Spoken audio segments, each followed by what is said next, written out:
लोग शुरू करने वाले हैं बेटा वो है बीजांडन्यास। इंपॉर्टेंट टॉपिक है, 12th में भी काम आने वाला है और इससे रिलेटेड सीधा क्वेश्चन आपके एग्जाम में बनता भी है। ठीक है, तो बीजांडन्यास को समझने से पहले हम लोग एक बार जो मादा जनन अंग है पुष्प के, उनके बारे में पढ़ लेते हैं। देखो, मादा जनन अंग जो है पुष्प का वो क्या कहलाता है? जायांग कहलाता है। क्या कहलाता है? जायांग।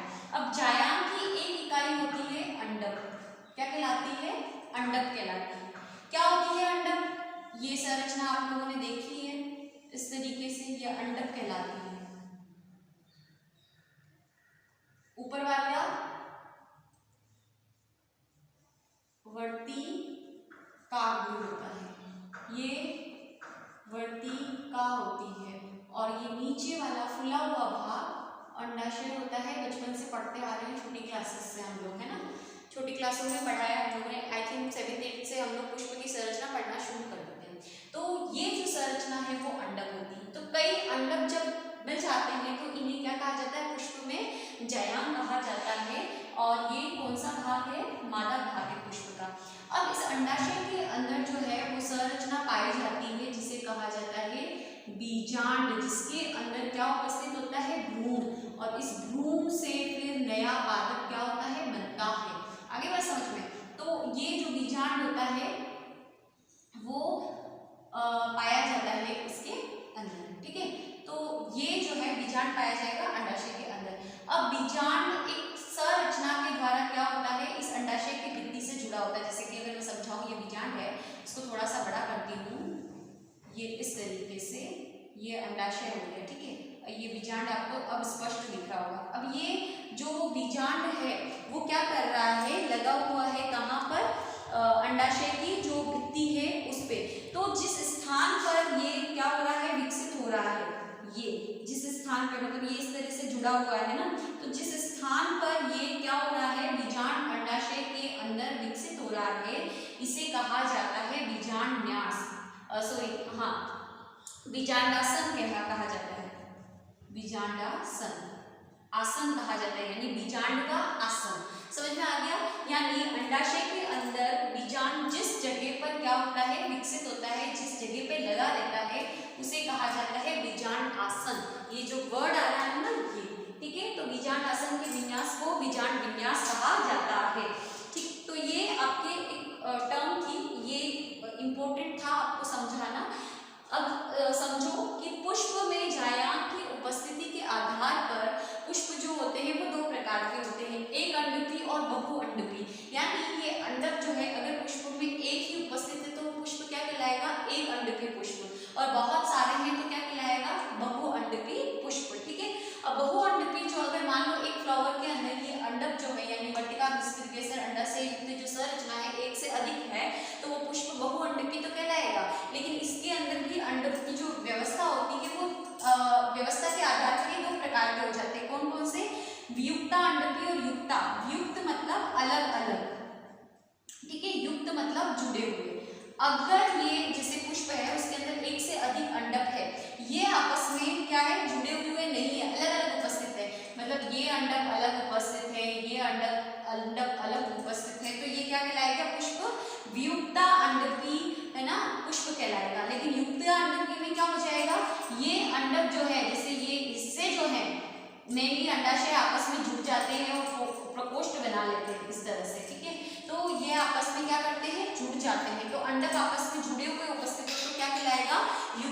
युक्ता अंडपी व्यवस्था कहलाएगी। आई होप कि समझ में आ गया होगा, है ना। तो ये टर्मिनोलॉजी है, ये टर्मिनोलॉजी आपके काम आने वाली है बेटा, इसमें समझा रही हूँ, इंपॉर्टेंट है, इसको समझ लेना। ठीक है, उसके बाद अब हम लोग देखते हैं नेक्स्ट जो है बीजांड आसन के प्रकार, है ना, बीजांडन्यास जिसको हम कहते हैं। तो बीजांडन्यास जो है उसके प्रकार हम लोग समझेंगे। उससे पहले हम बीजांडन्यास की डेफिनेशन समझ लेते हैं। बीजांडन्यास क्या कहलाती है? कि अंडाशय में बीजांड आसन के विन्यास को बीजांडन्यास कहा जाता है। अब आपको मैंने समझा दिया है कि बीजांड आसन क्या होता है। बीजांड अंडाशय में जिस जगह लगा होता है उसे बीजांड आसन कहते हैं। तो इस बीजांड आसन की जो व्यवस्था होती है इसमें अंडाशय में कि कहाँ लगा हुआ है, अंडाशय की भित्ति पे लगा हुआ है, सेंटर में लगा हुआ है, कहाँ लगा हुआ है, तो इस व्यवस्था को ही हम क्या कहते हैं? बीजांडन्यास कहते हैं। आगे बात समझ। अब जो है बीजांडन्यास के अलग अलग हम लोग क्या करेंगे? प्रकार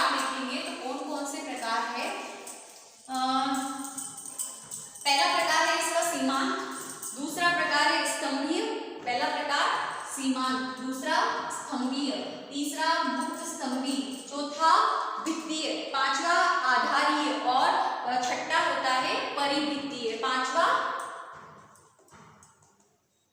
आधारीय और छठा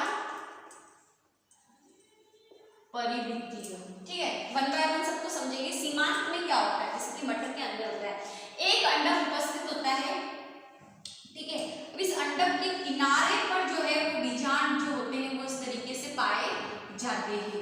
आगे बात समझ में, तो अंडक जो होता है, अंडक के जो किनारे होते हैं, ये जो किनारा होता है मटर को आप खोलते हो तो उसके किनारे पर बीज लगे हुए होते हैं कि नहीं होते, तो अंडक जो होता है उसके जो किनारे होते हैं उस पर बीजांड लगे रहते हैं, तो इसे कहा जाता है सीमांत, है ना।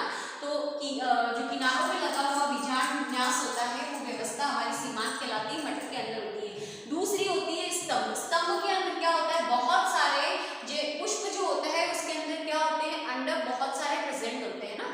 तो वो अंडक जो होते हैं, जैसे ये अंडक है, ये अंडक है, ठीक है। अब ये एक और मान लो यहाँ पर अंडक उपस्थित है, तो इन सब की जो भित्ति आपस में क्या होती है, मिल जाती है ना। तो भित्ति से मिलने से स्तंभ जैसे स्ट्रक्चर बन गई कि नहीं बन गई, है ना। तो इसके अंदर इस तरह से होता है कि ये अंडाशय है और अलग अलग अंडाशय होते हैं, जैसे कि ये एक अंडाशय था, ये दूसरा अंडाशय है, ये तीसरा है और ये चौथा। यानी ये एक अंडक का अंडाशय है, ये दूसरे अंडक का अंडाशय, ये तीसरे अंडक का अंडाशय है और ये चौथे अंडक का अंडाशय है। मतलब ये 1 2 3 4 जो है वो आपस में मिल गए हैं। ठीक है, इनके किनारे से मिलने की वजह से क्या होता है, यहाँ पर आपको जो है अलग अलग कोष्ठ नजर आते हैं और बीच का जो मार्जिन जहाँ पर ये सारे आपस में अंडक के किनारे जुड़े हुए, वहां पर क्या होता है, बीजांड क्या होता है, लगे होते हैं। तो ये बीच वाला एरिया तो स्तंभ कहलाता है। ठीक है, और ये बीजांड इस तरह से लगे हुए रहते हैं और ये जो खंडों में बटे हुए हैं इसे हम क्या कहेंगे, प्रकोष्ठ। ठीक है, तो जो बीजांडास होता है उसके अंदर जो अंडक होते हैं वो क्या करते हैं, प्रकोष्ठ का निर्माण करते हैं, बीच में स्तंभ पाया जाता है और इस पे क्या होते हैं, इस तरह से ये बीजांड जो होते हैं वो लगे हुए रहते हैं, इस स्तंभ पे लगे हुए थे। और स्तंभ का निर्माण किससे हुआ है, अलग अलग अंडकों के आपस में मिलने से हुआ है। ठीक है, तो ये व्यवस्था हमारी क्या कहलाती है, स्तंभीय व्यवस्था कहलाती है। ठीक है, गुड़हल टमाटर के अंदर ही आपको मिलती है। टमाटर को देखना, टमाटर में इस तरह से बीच में लगे रहते हैं, बीज देख लेना, है ना। तो टमाटर के अंदर इस तरह से व्यवस्था मिलती है। फिर आती है मुक्त स्तंभीय। नेक्स्ट प्रकार कौन सा है, मुक्त स्तंभीय। मतलब स्तंभ तो होगा, बीचों बीच जो जितने भी बीजांड है वो कहाँ लगे हुए रहेंगे बेटा, इस स्तंभ पर लगे हुए हैं इस तरीके से।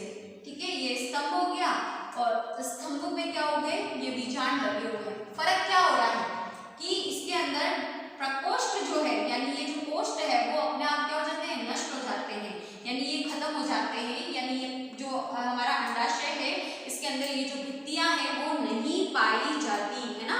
बीजांड केंद्रीय अक्ष पर क्या होता है, लगा हुआ होता है। इसको इस स्तंभ को केंद्रीय अक्ष भी बोला जाता है। तो इस पे लगे हुए रहते हैं और ये जो अंडाशय है वो खंडों के अंदर बटा हुआ नहीं है। आगे बात समझ में। फिर उसके बाद नेक्स्ट आता है भित्तीय।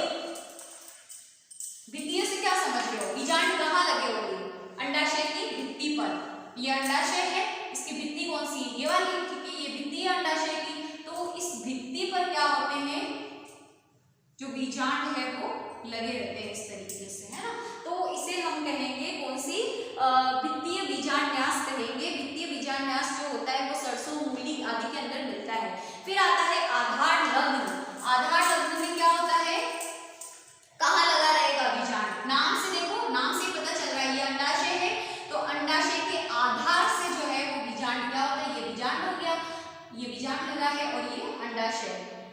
तो अंडाशय के आधार से क्या होता है, ये बीजांड लगा हुआ रहता है। फिर आता है परिभित्तीय। परिभित्तीय में क्या होगा बेटा, परिभित्ति के अंदर इस प्रकार का बीजांड बहुअंडपी, युक्तांडपी, बहुकोष्ठकीय अंडाशय से मिलता है। बीजांड कोष्ठों की भित्ति पर लगे थे, यानी ये जो अंडाशय है उसके अंदर कई कोष्ठ उपस्थित होते हैं इस तरीके से। ठीक है, ये कोष्ठ है और कोष्ठ की जो ये भित्ति होती है वहां पर बीजांड लगे होते हैं इस तरह से।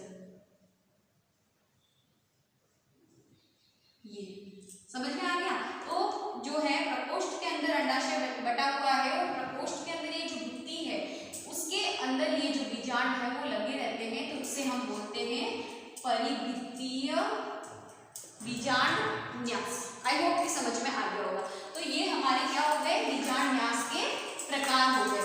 उसके बाद नेक्स्ट जो इम्पोर्टेंट टॉपिक आता है, ये आपके पुष्पीय चित्र के अंदर बहुत इंपॉर्टेंट है कि अंडाशय की स्थिति कैसी है।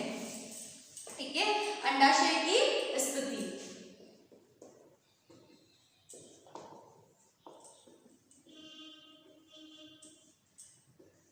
तीन तरीके की स्थिति होती है, ऊर्ध्ववर्ती या सुपीरियर बोलते हैं इसको, ठीक है। और उसके बाद आती है अर्ध अधोवर्ती,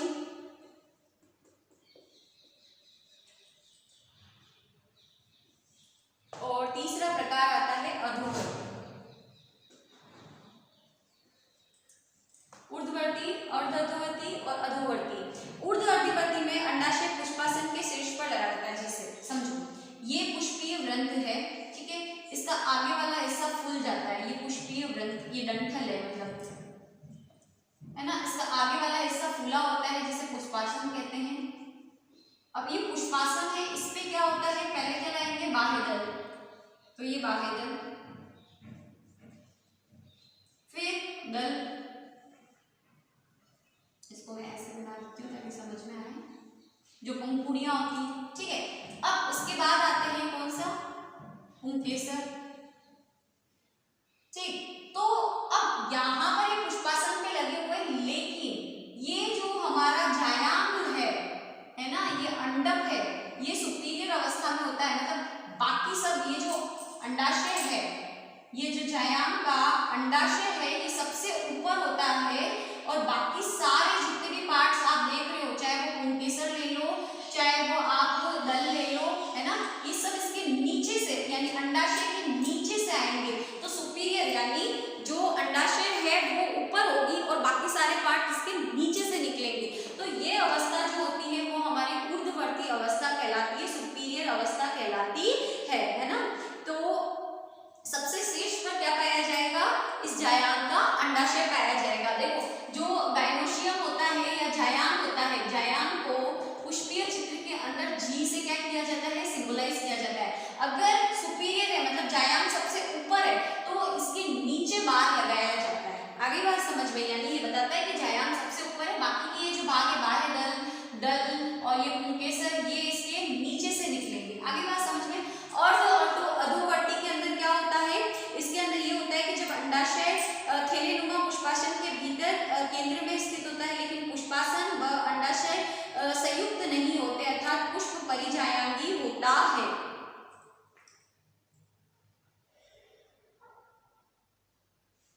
क्या होता है,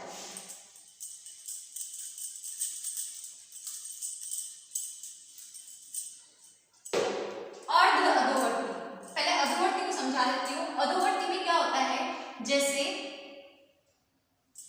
पहले हम इसको समझ रहे बेटा, है ना, जैसे ये स्त्री केसर हो गया, ठीक है।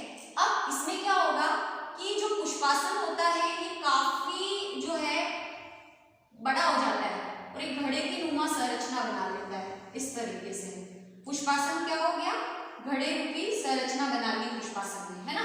अब घड़े रूपी संरचना बना ली तो बाकी के जितने भी पार्ट है, अंडाशय कहाँ आ गया, अंदर आ गया, ठीक है, अंडाशय सबसे नीचे आ गया, और बाकी के जो पार्ट है यानी इसके अंदर जो दल है या दल पुंज है वो सब ऊपर से निकलेंगे। अंडाशय की स्थिति सबसे नीचे की ओर होती है ना। बाकी सारे पार्ट यानी पुष्पासन इसको बढ़ के क्या कर दिया, इसको पूरा क्या कर दिया, कवर कर दिया ऊपर तक, और ये जो है अंडाशय सबसे नीचे वाली अवस्था के अंदर आ गया है ना।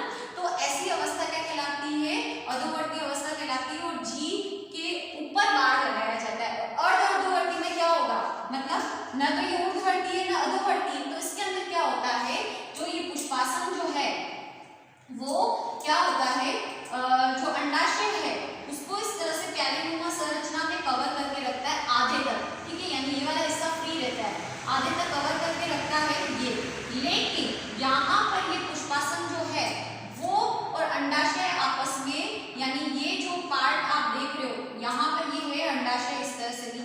जुड़ा हुआ है, लेकिन ये गैप बिल्कुल गैप रहता है, आपस में चिपकता नहीं है। और बाकी के जो पार्ट है यानी ये यहाँ तक पूरा कवर नहीं कर रहा है, ये यहाँ तक होता है और बाकी के जो पार्ट है वो यहाँ से निकलते हैं, यानी दल और बाह्य दल इस तरह से।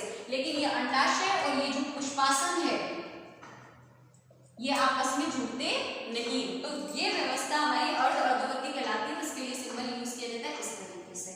समझ में आ गया? तो ये हमारी क्या हो गई, अंडाशय की स्थिति हो गई। तो तीन ऊर्ध्ववर्ती में अंडाशय सबसे ऊपर होता है, बाकी सारे पार्ट क्या होते हैं, नीचे से निकलते हैं। वो बाह्य दल और जो उनके सिर होते हैं वो इस जायांग के अंडाशय के नीचे से निकलते हैं।